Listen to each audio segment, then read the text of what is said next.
नमस्कार, मैं विकास कुमार। आप देख रहे हैं सन भारती न्यूज़ और सन भारती न्यूज़ की टीम आपको बिहियां नगर पंचायत का ग्राउंड रिपोर्ट दिखा रही है। हालाँकि हम यहाँ पे आम नागरिकों से मिले और यहाँ की समस्याओं के बारे में जानने का प्रयास किए, लेकिन साथ में देखा जाए तो चुनाव अब नज़दीक है। जनता जिन प्रतिनिधियों को मौका दी थी, वो लगभग समाप्ति के कगार पे है और चुनाव नज़दीक होने के कारण इस वक्त प्रत्याशी ज़ोर-शोर से तैयारी में है। तो जो सक्रिय नेता है, जो चर्चित चेहरे हैं, हम उनसे मिल रहे हैं और ये जानने का प्रयास करें कि इस बार चुनाव में आने का कारण क्या हुआ, किस मुद्दे के साथ चुनावी मैदान में है। तो अभी हमारे साथ मौजूद है वीर ज्योति जायसवाल, जो एक युवा नेता होने के साथ-साथ जनता के बीच में लगातार बने रहते हैं। तो सबसे पहले आइए हम आपको उनसे मिलवाते हैं। बहुत-बहुत स्वागत है सर आपका हमारे चैनल पे। नमस्कार। आपका भी बहुत-बहुत स्वागत है यहाँ पे। सर, बिहिया नगर पंचायत से क्या कारण हुआ चुनाव लड़ने का अध्यक्ष पद से? देखिए बिहियां में क्या है ना कि मौलिक रूप से देखा जाए तो एक इतना सुंदर और भव्य शहर है, फिर भी यहाँ पे देखिएगा कि समस्याएं जो है दिन रात बढ़ती जा रही है। चारों तरफ समस्याओं का अंबार बड़ा लगा हुआ है, चारों तरफ देखिए गली नली हर तरफ जो है जहाँ भी देखिएगा समस्या ही समस्या आपको दिख जाएगी। कोई भी नली देखिए पानी बह रहा है, ऊपर ऊपर पानी बहने लगता है, बरसात आते ही जो है पानी का जो बहाव है ऊपर ऊपर होने लगता है। सड़कें जो है बहुत सारी सड़कें हैं, आप देखिएगा टूटी फूटी स्थिति में है। और भी बहुत सारी योजना परियोजनाओं जो है जो जनता तक नहीं पहुंचाया जा रहा है, जैसे वृद्धा पेंशन योजना है जो है, और स्मार्ट जो हेल्थ कार्ड है जो प्रधानमंत्री द्वारा दिया गया आयुष्मान हेल्थ योजना का जो कार्ड है वहाँ पहुँचा नहीं, वहाँ भी नहीं पहुँचाएगा। आवासीय योजना का जो चीज़ है वो वहाँ जनता तक नहीं पहुँचाएगा। ऐसे बहुत सारी जो परियोजनाएं जो गवर्नमेंट दे रही है जनता के लिए, वो योजना परियोजना है जो अभी तक जनता के पास नहीं पहुंचा है। तो अभी तक तो वार्ड पार्षदों द्वारा अध्यक्ष को चुना जाता था, लेकिन ये चुनाव सीधे जनता से जोड़ दिया गया। तो किस तरह का समर्थन यहाँ की जनता से मिल रहा है आपको? देखिए जनता के बीच में मतलब समझिए कि बहुत ही लोकप्रिय हैं और भरपूर समर्थन मिल रहा है चारों तरफ, हर वार्ड से मुझे समर्थन मिल रहा है। 14 वार्ड हैं और 14 वार्ड की जनता जो है मुझे बहुत समर्थन दे रही है। और उनका जो है सब लोगों का यही डिमांड था कि हम चुनाव लड़ें, ठीक है ना। ऐसे हम कॉर्पोरेट कल्चर में हैं, ठीक है ना, कॉर्पोरेट में हैं, जॉब करते हैं। हमारा जो स्टार्टिंग करियर था आईडीबीआई बैंक से हुआ था, उसके बाद हम आईसीआईसी बैंक में आए थे, ठीक है। उसके बाद जो है बिरला, बजाज, रिलायंस में ब्रांच मैनेजर थे। उसके बाद रिडिफाइन में हम जो है रीजनल मैनेजर थे। उसके बाद जो है आईडीबीआई में हम एज सॉरी अपनी जो आईआरपीएल कंपनी है उसमें एज ए डायरेक्टर हैं। उसके बाद भी यहाँ जो है मेरा अपना घर है, अपना शहर है और यहीं पे हमारी पैदाइश हुई है। तो अपने शहर का इस बदहाल स्थिति को हम जो देखें तो ये देखने योग्य नहीं है। मेरे बर्दाश्त के मतलब बाहर था कि मेरा जो शहर है, जिस शहर में हम पैदा हुए हैं और जिस शहर में हम रह रहे हैं, वहाँ का जो ये हाल है बहुत बदहाल हाल। तो बहुत सारे लोगों ने हमसे कहा, हमसे आग्रह किया कि नहीं आप पढ़े लिखे हैं, शिक्षित हैं और आप में ये चीज़ है, आप में ये मद्दा है कि आप इस शहर का विकास कर सकते हैं। तो हम बात कर ले बिहिया नगर पंचायत को लेके, तो यहाँ पे समस्याएं अनेकों हैं धरातल पे। लेकिन आने वाले समय में अगर जनता आपको मौका देती है अध्यक्ष पद से, तो प्राथमिकता किस तरफ जाएगा देखिए आपका? पहले तो हम इस शहर को स्मार्ट सिटी बनाएंगे, ठीक है ना।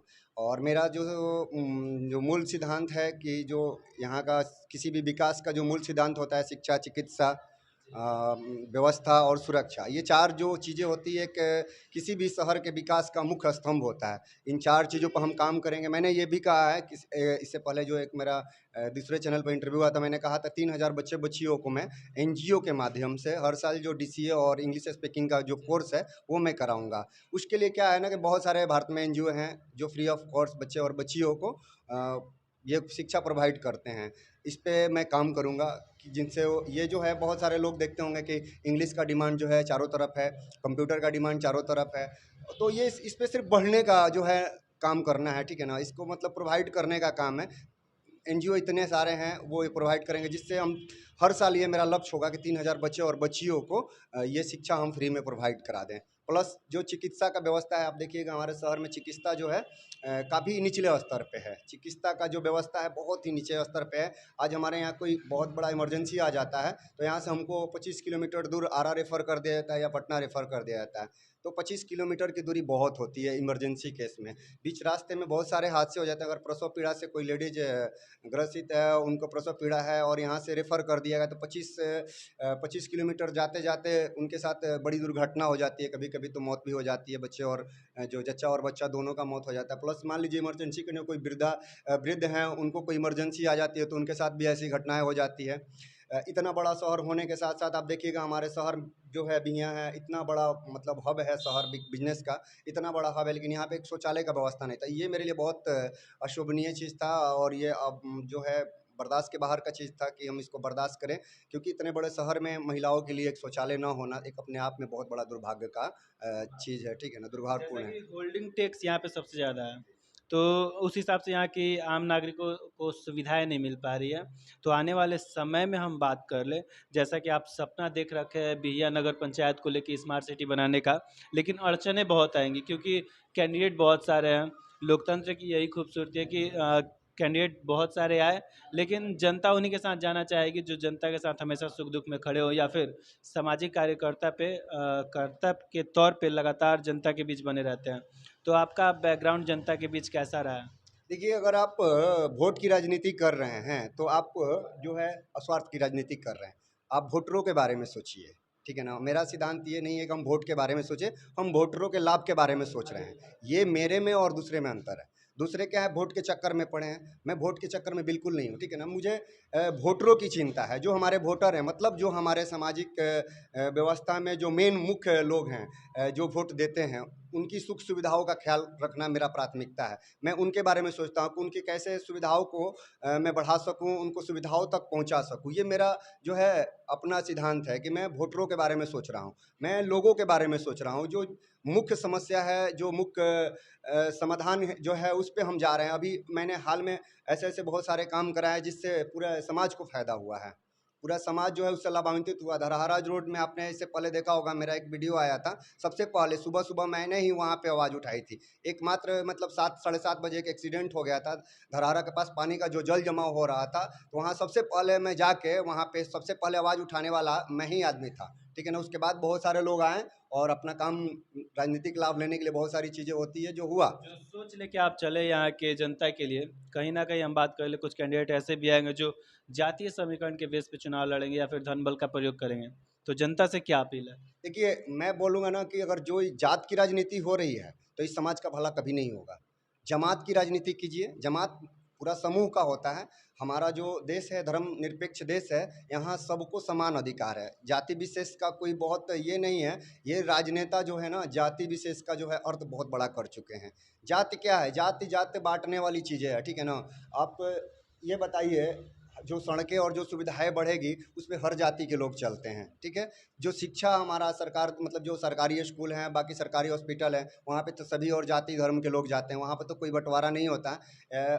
ये कोई देख के नहीं मतलब अपने बच्चों का एडमिशन कराता है कि वो जादव जी हैं या वो ब्राह्मण हैं, उनके शिक्षक या राजपूत हैं या बनिया हैं। वहाँ जो बेहतर स्कूल चुना जाता है कि हम अपने जो है बेहतर स्कूल में अपने बच्चों का एडमिशन करा सकें। वहाँ पढ़ाने वाले कौन हैं, उनकी जाति क्या है, कभी कोई पूछता है? नहीं पूछता है। जनता से क्या अपील है? जनता से बस यही कहूँगा कि आप जात के चक्कर में ना रहें, जमात के चक्कर में रहें, ठीक है ना। सबका भला करने वाले कैंडिडेट का जो है आप चुनाव करें, बेहतर नहीं बेहतरीन चुनिए। क्योंकि देखिए, जब तक आप जनता हैं और जब तक आप बेहतरीन चुनाव नहीं करते हैं, आप किसी लाग लपेट में आ जा रहे हैं, थोड़ा बहुत जो है लालच में आ जा रहे हैं, किसी तरह के बहकाव में आ जा रहे हैं, तो आपको 5 साल तक इसी तरह की जो बुरी स्थिति है, उस स्थिति का आपको सामना करना पड़ेगा। क्योंकि जब तक आप नहीं सुधरिएगा, तब तक समाज नहीं सुधरेगा।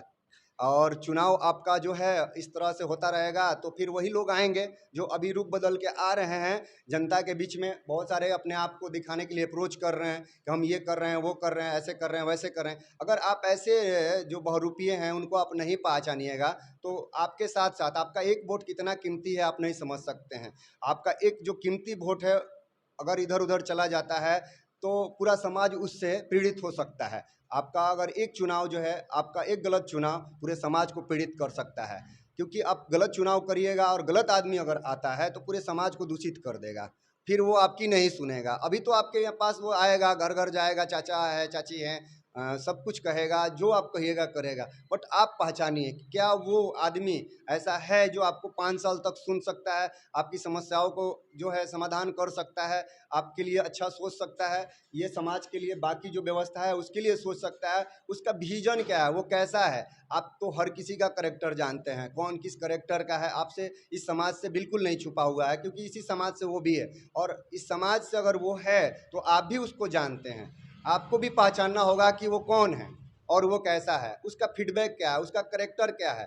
और उसने क्या किया है, वो क्या नहीं किया है, या उसकी काबिलियत क्या है, क्या उसके कंधे इतने मजबूत है कि वो चेयरमैन जैसे बड़े पद पे अपने आप को संभाल पाएगा, क्या उसके अंदर घमंड नहीं होगा, क्या फिर वो आपकी बातें जो है आम आदमी की तरह सुन सकेगा, क्या रात में आपके पास अगर कोई प्रॉब्लम होती है तो रात में क्या आपके लिए वो दरवाज़ा खोलेगा, क्या वो ऐसा है, इस स्वभाव का है। अगर आपने किसी बहुत बड़े बलवान या पैसे वाले को चुनाव कर रहे हैं, या ऐसे किसी गलत व्यवहार वाले व्यक्ति का चुनाव कर रहे हैं जो अभी रूप बदल के आया हुआ है, आपको अच्छा लग रहा है, तो सोचिए कि 5 साल तक आपको किस तरह का समस्या का जो है प्रॉब्लम का सामना करना पड़ेगा। ये तो यहाँ पे कुछ लोग मौजूद हैं, हम उनसे बात करना चाहेंगे। क्या नाम होगा भैया आपका? जी, मेरा नाम राकेश रोशन है। जी, तो देखा जाए तो चुनाव नज़दीक है। जी। ये जो वीर ज्योति जी इस समय सामने है हाँ। चेयरमैन पद का, इनका फीडबैक क्या है? जनता के प्रति इनका कैसा विचार ये है? ये एक सामाजिक व्यक्ति हैं, और ये हर पहलू पर ये अपना ध्यान देते हैं, और ये समाज से जुड़े रहते हैं। अगर किसी तरह की परेशानी होती है तो वो वहाँ पर जाते हैं, उसकी समस्या को सुनते हैं, तो आने और वाले उसका समय में इनसे उम्मीद क्या है?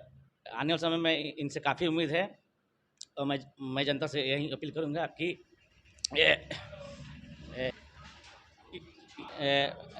अध्यक्ष पद का चुनाव करके इनको भारी मतों से विजयी बनावें। आपका क्या नाम होगा? कन्हैया लाल। तो क्या लग रहा है, सभी जाति धर्म का समर्थन को मिल रहा है? बहुत अच्छे हैं, ये बहुत अच्छे काम करते हैं। तो क्षेत्र में विकास का हाँ, विकास के बहुत अच्छे काम करते हैं, बहुत सुंदर प्रतिष्ठा आई हैं।